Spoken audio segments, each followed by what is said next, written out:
May 29th, 1453. Dawn breaks over Constantinople, and with it, the screams of 80,000 soldiers charging toward walls that have stood for 1,000 years. Inside, a man wearing a purple cloak removes his imperial regalia. He draws his sword. He knows he will not survive this day. His name is Constantine XI, the last Roman emperor. And in the next few hours, an empire that shaped Western civilization will cease to exist. But before we witness its fall, I need to ask you something. They said this channel wouldn't work. They said history content doesn't grow. They said nobody wants to learn anymore. I need your help to prove them wrong. If you believe that stories like this one deserve to be told, if you believe the past still matters, then subscribe. Not for me, for every person who told you that what you're passionate about isn't worth pursuing. Let's build something they said couldn't be built. Together, now, let's go back to the beginning. By the 15th century, the Byzantine Empire existed more in memory than in reality. Once, it had stretched from Spain to Persia. Constantinople, its capital, was the largest, wealthiest city in the Christian world. Its walls were considered impenetrable. Its libraries held knowledge that Europe had forgotten. But centuries of war, plague, and internal division had reduced this mighty empire to a shadow. By 1450, Byzantine territory consisted of little more than Constantinople itself and a few scattered outposts. The city that once commanded millions now sheltered fewer than 50,000 souls. And watching from across the Bosphorus was a young sultan with a singular obsession.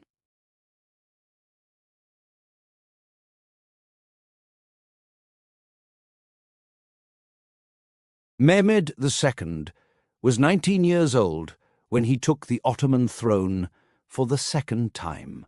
Educated in multiple languages, trained in military strategy, and driven by an ambition that unsettled even his own advisers, he did not see Constantinople as merely a city to conquer. He saw it as destiny itself, the key that would transform the Ottomans from a regional power into a world empire. "Give me Constantinople," he reportedly said, "and I will give you the world." Facing him stood Constantine XI Palaiologos, a man who had inherited an impossible situation. He was brave, devout, and utterly realistic about his chances. He sent desperate letters to every Christian power in Europe, begging for military aid. Most went unanswered. The few responses offered prayers instead of soldiers. Venice debated. Genoa calculated costs. The Pope demanded religious concessions that Constantinople's own citizens rejected. Constantine would defend his city with fewer than 7,000 soldiers against an army 12 times that size. He knew the mathematics. He stayed anyway.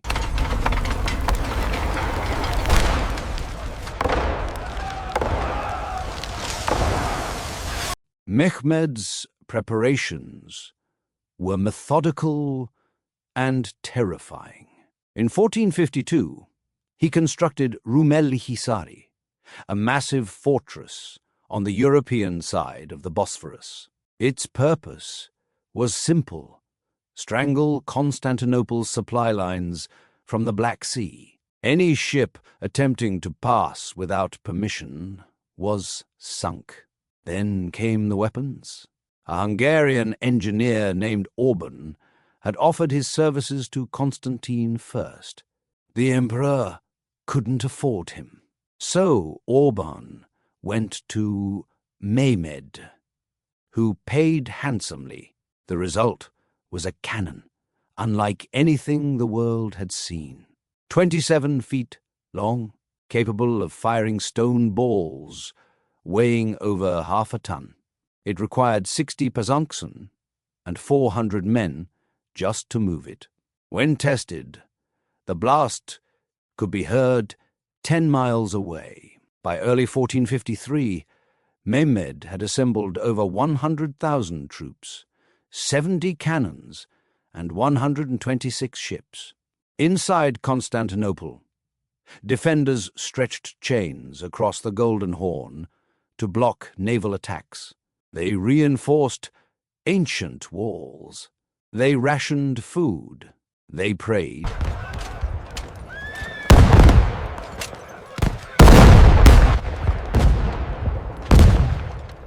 On April 6, 1453, the bombardment began. Orban's great cannon fired, and a section of wall that had stood for 1,000 years cracked for the first time. But the Byzantines adapted. Between each blast, which took hours to reload, work crews filled gaps with rubble, timber, anything they could find. The walls bent, but did not break. Ottoman infantry launched wave after wave of attacks. Each was repelled. The elite janissaries suffered heavy casualties against defenders who knew every stone, every angle, every shadow of their city. Mehmed grew impatient. Then he did something no one expected. All together now! Pull!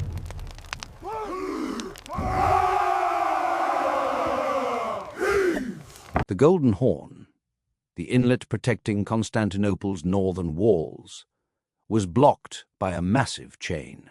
Ottoman ships could not pass. So Mehmed ordered them carried around it. Over a single night, 70 ships were dragged across land on greased wooden tracks, a distance of nearly 2 miles, and lowered into the horn behind the chain. By morning, Constantinople's defenders woke to find enemy vessels floating where none should exist. Panic spread. Constantine now had to defend sea walls he had assumed were safe. His already thin forces stretched thinner. Morale cracked.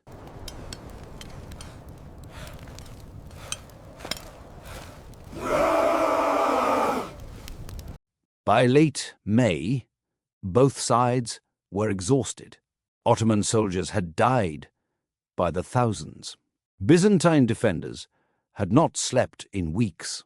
On May 28th, Mehmed addressed his troops. He promised them 3 days of plunder, wealth, glory, and a place in history.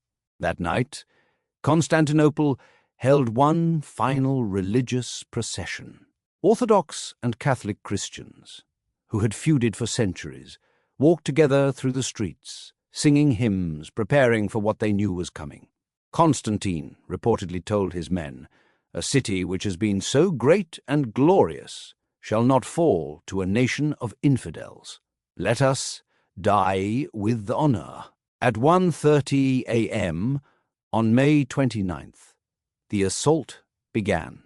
The first wave, irregular troops, was meant to tire the defenders. They died in droves, but achieved their purpose.